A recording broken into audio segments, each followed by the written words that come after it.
Bonsoir. Cela fait aujourd'hui 3 mois que l'Organisation mondiale de la santé a été informée des premiers cas de pneumopathie inexpliquée à Wuhan, en Chine. La pandémie de Covid-19 touche aujourd'hui l'ensemble des pays de la planète, en même temps ou presque. 179 pays rapportent plus de 823 000 cas et près de 174 000 personnes guéries. Les États-Unis rapportent le plus grand nombre de cas au monde, 175 000, et un tiers des nouveaux cas rapportés ce jour. L'Italie observe près de 105 000 cas, l'Espagne plus de 94 000, l'Allemagne plus de 68 000. Le nombre total de décès de cas confirmés est de 40 600. L'Italie et l'Espagne sont les pays rapportant le plus grand nombre de décès. Plus de 70% des décès sont recensés en Europe. L'Italie déplore 12 428 morts, l'Espagne 8 269, les États-Unis 3 415 devant la Chine. En France, nous sommes mobilisés pour faire face à une épidémie d'impact majeur sur le système de santé et notamment sur les établissements de santé, tout particulièrement les réanimations et leur personnel. Une épidémie sévère, meurtrière, avec un virus très contagieux, touchant tout le territoire national. Les résultats les plus importants, vous le savez, ce sont les données hospitalières de 767 établissements aujourd'hui qui démontrent l'impact national du virus et de l'épidémie toujours en cours. 22 757 personnes sont actuellement hospitalisées pour une infection à Covid-19. Dans les Outre-mer, on relève 158 hospitalisations, dont 36 en réanimation, 49 retours à domicile. On signale 94 cas à Mayotte et un premier décès, et donc 3 décès en Martinique, 5 en Guadeloupe et un décès à Mayotte. Ce soir, 5 565 cas graves nécessitent des soins lourds en réanimation. Vous savez, ces formes graves touchent des adultes. 34% des patients hospitalisés en réanimation ont moins de 60 ans et 60% ont entre 60 et 80 ans. 68 personnes hospitalisées en réanimation ont moins de 30 ans. Cette situation est totalement inédite dans l'histoire de la médecine française. Aujourd'hui, 458 patients de plus ont été pris en charge par les services de réanimation sur le territoire national. C'est ce nombre quotidien d'admissions en réanimation qui est le plus important à surveiller pour prédire notre capacité à prendre en charge les malades les plus graves. 3 523 décès ont été observés en milieu hospitalier depuis le 1er mars. 9 444 personnes sont sorties guéries de l'hôpital depuis la même date, c'est très important, c'est un nombre qui augmente chaque jour. Toutes les personnes malades en ville et qui, au bout de 8 jours, n'ont plus de symptômes pendant 48 heures, sont aussi guéries et elles sont très nombreuses. Nous surveillons aussi la situation en population par la surveillance syndromique. Les services d'accueil des urgences ont renseigné 4 390 passages, soit 21,5% de leur activité consacrée à des suspicions de Covid, 38% d'hospitalisation après ces passages aux urgences et 5% d'admission directe en réanimation. Les équipes de SOS Médecins rapportent 1718 interventions dans la journée d'hier lundi, contre 1953 pour la journée précédente, pour une suspicion de Covid, soit 25% de l'activité totale. Enfin, les laboratoires de ville ont pratiqué 28 846 tests, dont 8 660 se sont avérés positifs, soit 30% de positivité. Le nombre total de cas confirmés par PCR, selon Santé publique France, s'élève donc ce soir à 52 128.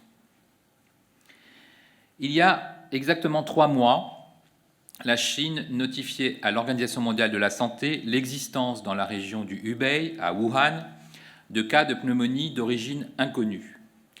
Le 7 janvier, les autorités chinoises signalaient une 60aine de victimes et isolait un nouveau coronavirus, un nouveau virus humain, le SARS-CoV-2.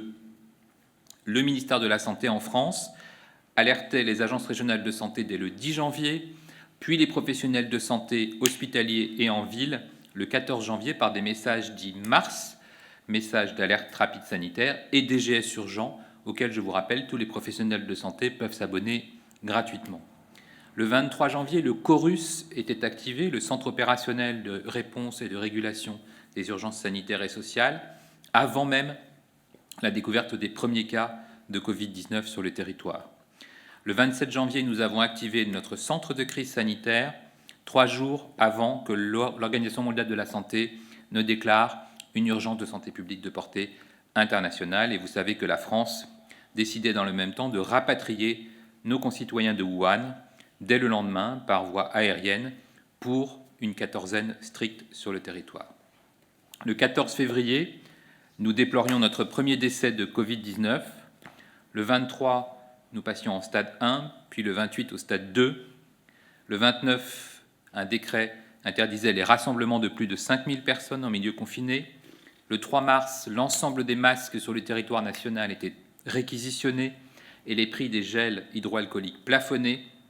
Le 6 mars, alors que 81 cas de contamination étaient découverts en 24 heures dans la région de Mulhouse, nous demandions à l'ensemble des agences régionales de santé de faire remonter les cas de manière quotidienne.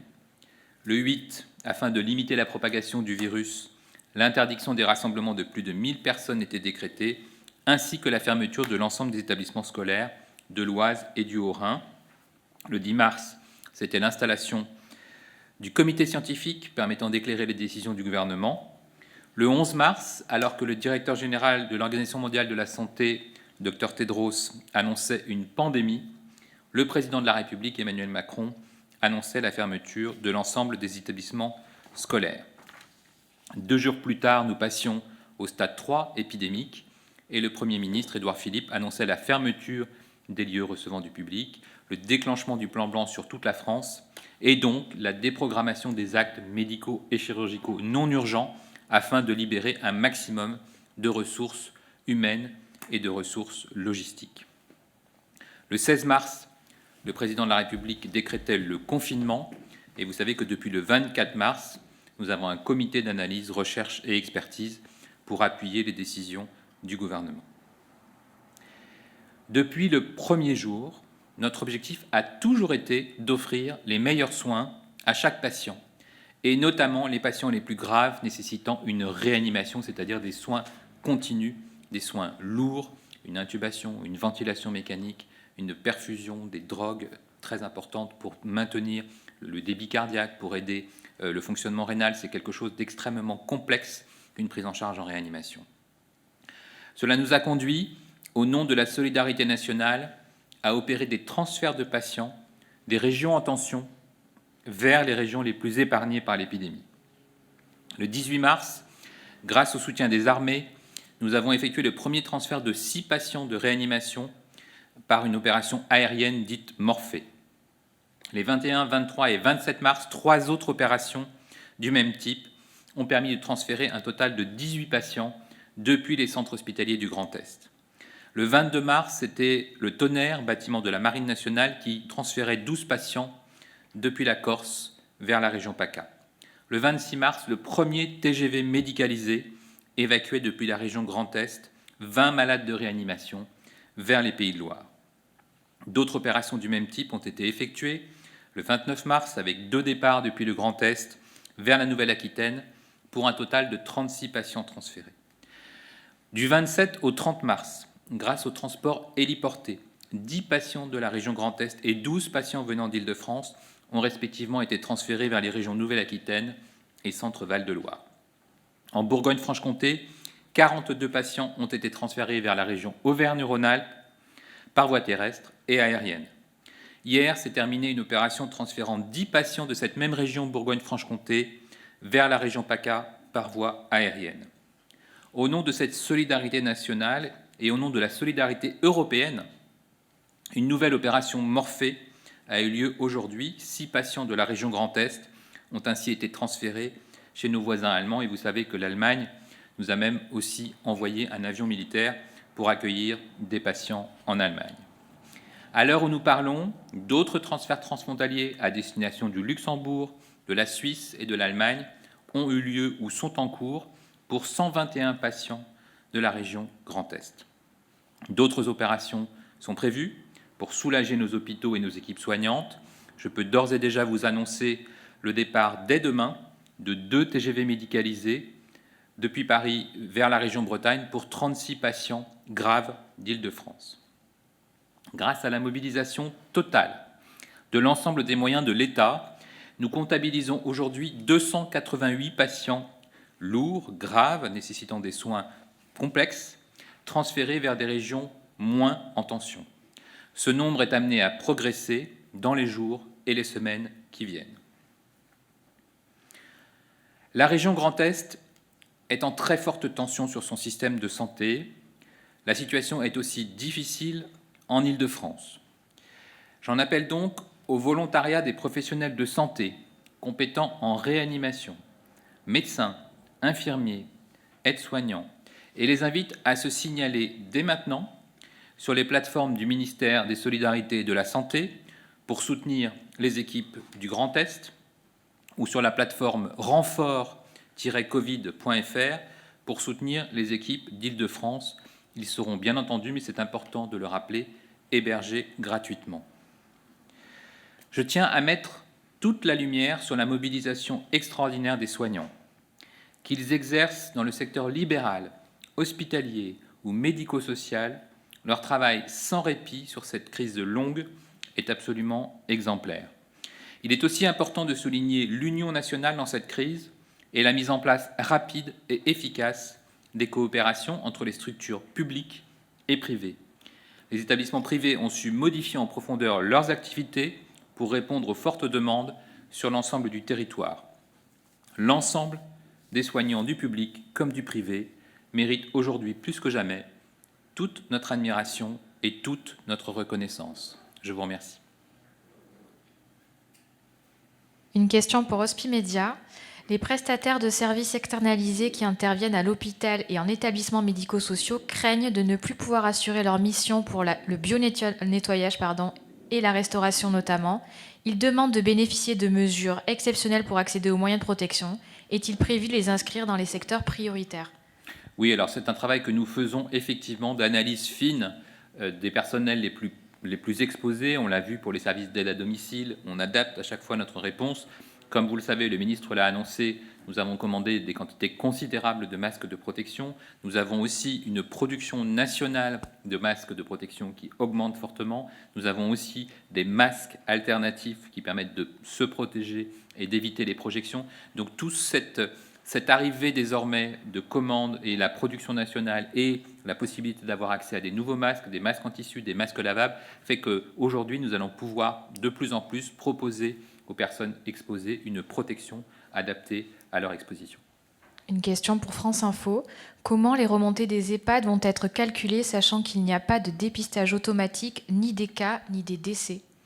Alors, il n'y a pas de dépistage automatique, ni des cas, ni des décès, mais il y a des responsables d'établissements qui connaissent la conduite à tenir lorsqu'il y a des cas suspects de Covid dans un foyer d'accueil de personnes âgées, et on peut tester des personnes âgées s'il y a une suspicion de Covid. C'est prévu depuis toujours dans la stratégie de test en France. Il y a aussi parfois des décès, et le directeur d'établissement est appelé à signaler tout décès suspect, en particulier s'il y a une épidémie en cours au sein de l'établissement, pour que ces remontées soient ensuite consolidées par les agences régionales de santé et que je puisse vous fournir dans les tout prochains jours la mortalité observée en EHPAD. Une question pour France 2, envoyé spécial. Le ministère de la Santé a-t-il prévenu Matignon le 30 janvier que les municipales ne pourraient pas se tenir à cause de la pandémie à venir ? Pas à ma connaissance. De l'APM, d'où viennent les 5 millions de tests diagnostiques rapides que la France a commandés ? Quel pays ? Quel producteur ? Alors, c'est ce que je vous disais sur les tests. Il y a plusieurs types de tests et il ne faut pas confondre tous ces tests. Le ministre s'y est engagé. Nous devons augmenter notre capacité à faire des tests de recherche virale. Ce sont des tests PCR, ce sont des tests qui passent par des laboratoires de virologie. Deuxième type de test, toujours pour chercher le virus présent quand quelqu'un est malade, Ce sont des tests dits non PCR qui recherchent cette fois-ci des fragments du virus, mais qui nécessitent beaucoup moins de technique. Ça peut se faire presque, comme on dit, au lit du malade. Ce sont des tests rapides qui peuvent permettre d'éviter le passage par un laboratoire spécialisé de virologie. Enfin, les tests sérologiques commencent à arriver dans le monde entier, puisque là encore, ce sont des tests qui n'existaient pas. Il faut donc s'assurer de leur fiabilité, de leur sensibilité, de leur spécificité, de leur capacité à ne pas avoir ni des faux négatifs, ni des faux positifs. C'est important évidemment pour les malades. Et donc ces tests se sont produits à la fois par des instituts de recherche et par des entreprises industrielles. Et donc l'objectif de la France est de disposer de tests fiables le plus vite possible et en plus grande quantité possible. Une question pour RTL. Les chiffres à venir sur les EHPAD prendront-ils en compte tous les décès liés au Covid-19 survenus depuis le début de l'épidémie ? Oui, c'est ce qu'on demande aux EHPAD, c'est ce qu'on demande d'ailleurs à tous les établissements qui signalent, puisque je vous donne le bilan chaque soir depuis la mise en place de la surveillance, et en particulier depuis la mise en place du test.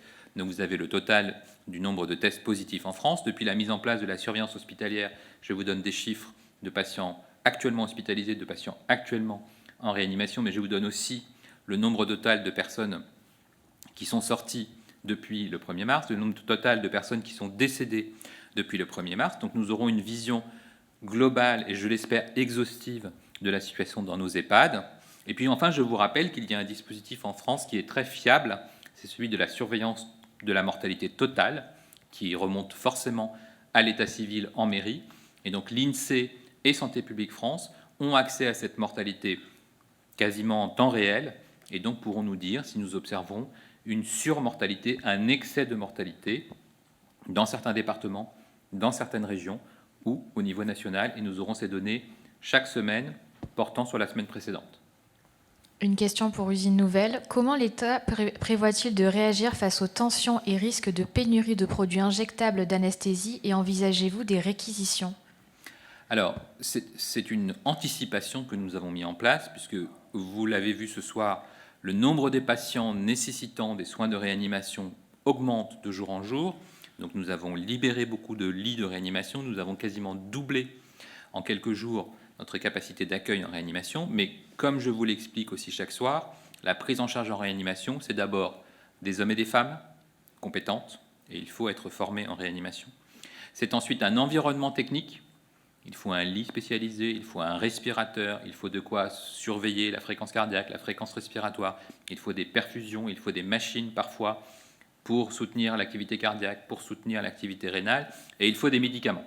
Et donc, c'est toute cette prise en charge d'un patient grave en réanimation qui a été anticipée, et cela implique des besoins importants, notamment en drogue anesthésique ou en médicaments de réanimation. C'est le cas, malheureusement, dans l'ensemble des pays du monde, et c'est pourquoi nous sommes extrêmement attentifs à toute tension sur ce marché. Il y a beaucoup de solutions qui sont cherchées, notamment par l'Agence nationale de sécurité du médicament, mais aussi par l'Agence européenne du médicament. On peut trouver des solutions locales, on va dire des prêts entre établissements de santé, on peut trouver des solutions nationales avec des réquisitions entre guillemets de stocks non utilisés dans des régions où il y a moins de cas.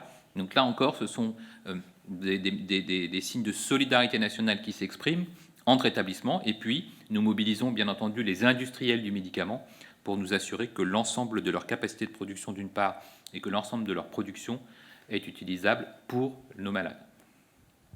Une question pour France 24. Où en est-on des tests diagnostiques et à quel moment pourra-t-on tester massivement les Français dans l'optique de la levée du confinement ? Alors, première étape, évaluer l'impact des confinements d'ici la fin de la semaine. Comme je vous l'ai dit, l'indicateur principal sera l'évolution du nombre d'admissions en milieu hospitalier et tout particulièrement en réanimation, puisque c'est les patients les plus lourds. C'est là qu'il faut que nous portions tous nos efforts pour être capables d'accueillir ces patients graves en réanimation dans les conditions optimales. Ensuite, sur la sortie du confinement, il y aura de toute façon énormément de questions à se poser, mais nous aurons besoin de deux types de tests.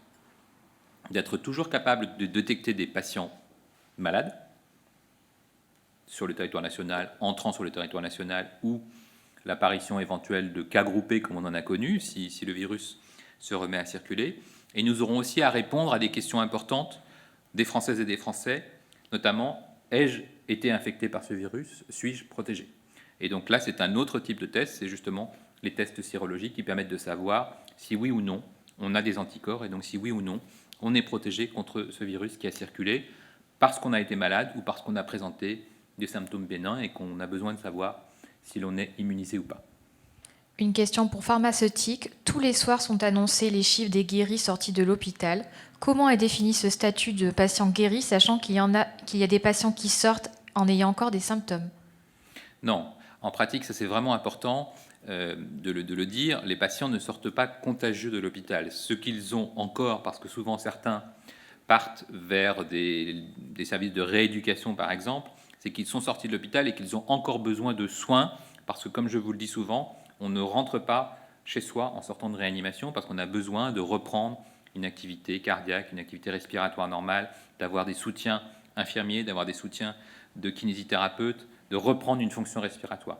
Mais on ne laisse pas sortir de l'hôpital des personnes qui sont contagieuses. Quand les sorties se sont confirmées à l'hôpital, ce sont des sorties de personnes guéries vis-à-vis de l'infection. Ce ne sont pas forcément des personnes qui n'ont plus aucun symptôme parce qu'elles sont encore fragiles sur le plan cardiaque ou respiratoire, mais c'est important de le préciser. De même que je le dis aussi tous les soirs, mais c'est vraiment important. La semaine dernière, Santé publique France nous parlait de 42 000 patients probables en ville, et c'est probablement un chiffre encore plus important au cours de cette semaine qui va nous être dévoilé par Santé publique France prochainement. Ces dizaines de milliers de personnes malades avec des symptômes bénins en ville évoluent, et on le voit souvent dans la presse, bien, et en quelques jours, les gens vont bien et disent « je n'ai plus de symptômes ». Et donc quand on est à la maison avec un peu de fièvre, avec une toux sèche, avec quelques symptômes, et qu'au bout de 2 ou 3 jours, il n'y a plus aucun symptôme, on est guéri. Et heureusement, il y a des dizaines de milliers de Français qui ont cette évolution favorable et qui rejoignent donc cette cohorte de personnes guéries. Une question pour VL Média. Alors que les hôpitaux publics en Île-de-France sont proches de la saturation, comment les hôpitaux privés sont associés à la prise en charge de malades de Covid-19 et leur engagement vous semble-t-il suffisant? Oui, absolument. C'est une très belle mobilisation de l'ensemble des établissements privés. Ils réagissent d'une double façon.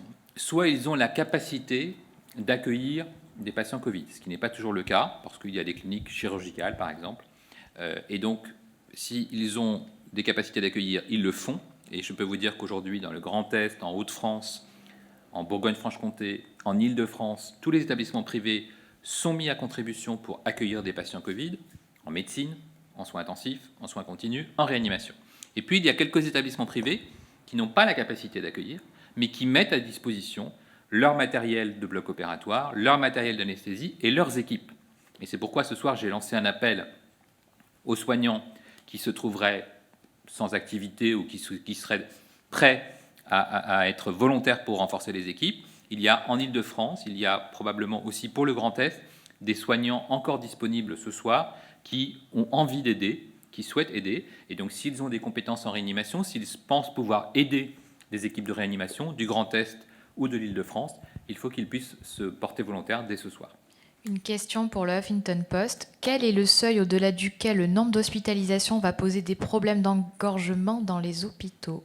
Alors, comme je vous l'ai dit ce soir, la situation est très tendue en Grand Est, la situation est très compliquée aussi en Île-de-France. Ce sont des régions qui sont fort heureusement bénéficiaires de l'aide nationale, puisque je vous ai cité tous les transferts qui ont lieu depuis le Grand Est vers d'autres régions, depuis la Bourgogne vers d'autres régions. Et puis en Île-de-France, c'est un peu particulier parce que c'est la région capitale, il y a beaucoup de capacités de réanimation. Et donc, nous avons vraiment, là encore, la possibilité, du fait de la présence de lits et de matériel, d'accueillir des soignants pour aider. C'est comme ça que l'on préserve notre capacité d'accueil optimale en réanimation. Et puis sinon, je l'ai dit aussi, nous continuerons à transférer des patients vers des régions moins touchées par l'épidémie. Une question de CNN. Le CHU d'Angers a annoncé aujourd'hui lancer une étude sur l'hydroxychloroquine sans engagement financier de l'État. Qu'en pensez-vous et pourquoi n'ont-ils pas eu de financement de l'État?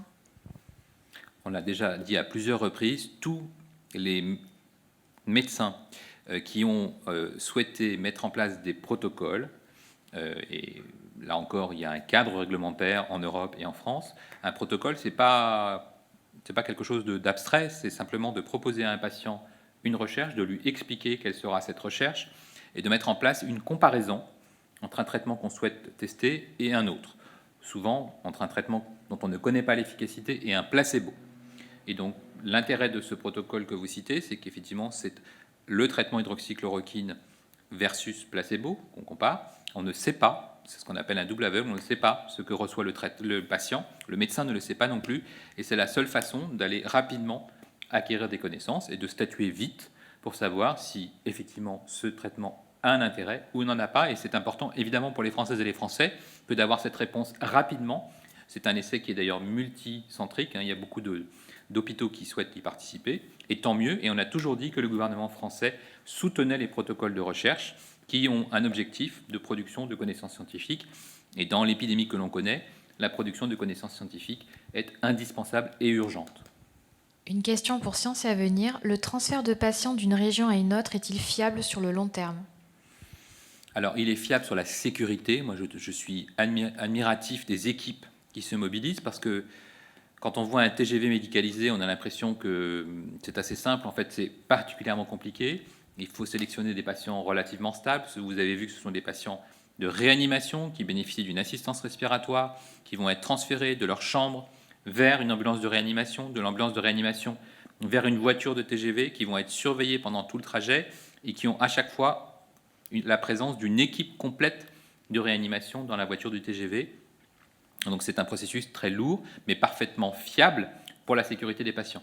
Ensuite, vous imaginez bien que ce type de transfert est totalement inédit dans l'histoire récente de la France et en temps de paix, et même, j'allais dire, sans précédent, puisque même pendant les périodes de conflit que la France a connues, nous n'avions pas de transfert de patients dits réanimatoires. Nous avions des grands blessés, mais à l'époque, il n'y avait pas ce type de prise en charge avec assistance respiratoire. Une question pour CNews. Demain, 38 malades doivent être transférés par TGV vers la Bretagne. Pouvez-vous nous en dire plus ? Avez-vous plus de détails sur la destination, la gare ? Non, je n'ai pas les destinations, les gares, et je pense que les Français juste réalisent combien nous sommes devant une opération totalement inédite, avec des évacuations de patients d'Île-de-France vers les régions de l'Ouest, vers les régions du Sud-Ouest, vers les régions du Sud. On voit bien qu'il y a un gradient nord-est-sud-ouest de cette épidémie. On l'observe bien depuis plusieurs jours. Les principales régions touchées sont Grand Est, Hauts-de-France, Bourgogne-Franche-Comté, Île-de-France. D'autres régions ont moins de pression sur leur système de soins, et donc nous mettons en place ce mécanisme d'entraide dans les deux sens, parce qu'il faut aussi rappeler que certes des patients sont évacués, mais aussi il y a des dizaines de soignants qui montent au front, qui vont renforcer les équipes de Grand Est, qui vont renforcer les équipes de Hauts-de-France, qui vont renforcer les équipes d'Île-de-France avec du matériel. Nous envoyons du matériel tous les jours, et donc il y a ce double sens de renfort et d'évacuation. Une question pour Reuters. S'agissant de la montée en puissance des tests de dépistage annoncés samedi dernier, 50 000 par jour fin avril, pouvez-vous nous indiquer s'il s'agirait de tests qui seraient pratiqués par les laboratoires de ville ou dans des infrastructures publiques ou les deux, et si tel devait être le cas, avec quelle répartition, avec quelle machine et combien ces tests seraient réalisés ? Alors là, on parle des tests PCR. Évidemment, ça concerne aussi bien le public que le privé. D'ailleurs, le privé, je vous l'ai dit ce soir, pratique de plus en plus de tests, et tant mieux, nous avons besoin des deux. Et donc les machines que nous avons acquises sont des machines automates qui permettent de faire 2000 tests chacune. Et l'idée est évidemment importante ce soir, et je la partage avec vous, c'est que l'ensemble du territoire national puisse bénéficier de ces tests. Et l'idée est effectivement que nous puissions bénéficier tous ensemble, tout le territoire national, les Outre-mer évidemment sont incluses, pour accéder à ces plateformes à haut débit, pour pouvoir rapidement augmenter notre capacité de test PCR, c'est-à-dire notre capacité de test de patients malades, suspects d'être infectés par le virus du Covid. Une question pour le généraliste. Un syndicat d'anesthésistes vous a interpellé sur le cas de médecins retraités de la réserve sanitaire mobilisés contre le Covid-19. Avez-vous pris des dispositions particulières pour ces médecins plus exposés du fait de leur âge ? Et allez-vous par ailleurs créer un registre des soignants contaminés par le SRAS-CoV-2, comme le réclament certains syndicats ? Alors, sur les médecins retraités, comme les soignants d'ailleurs retraités, nous savons qu'une attention doit être portée au lien entre l'âge et la gravité de la maladie. Donc nous faisons attention à ce que les personnes les plus âgées, entre guillemets, mais qui se portent volontaires, ne soient pas les plus exposées.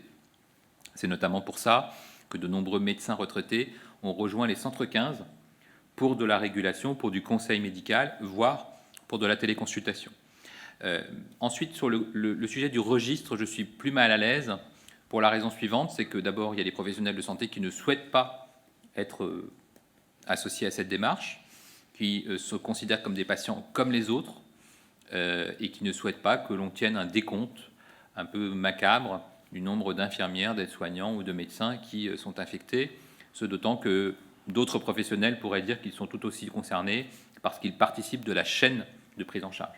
Donc nous sommes évidemment très attentifs à ce que l'ensemble des professionnels du secours, du transport à personne, de l'ensemble de la chaîne hospitalière, parce qu'on voit bien aussi qu'il y a des directeurs d'établissement, il y a des responsables administratifs, donc tout le monde est concerné, notamment dans les régions les plus touchées, et donc c'est un effort considérable de protection de ce personnel de santé, mais c'est aussi évidemment un constat extrêmement triste que nombreux sont les professionnels de santé qui sont atteints par cette infection. Une question pour la PM. Combien de personnes sont sorties de réanimation? Quelle part des patients en réanimation cela représente-t-il?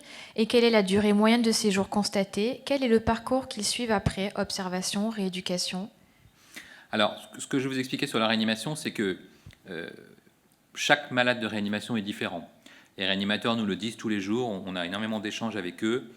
Certains ont des profils strictement respiratoires, ils ont juste, entre guillemets, une détresse respiratoire qui est prise en charge par la ventilation mécanique.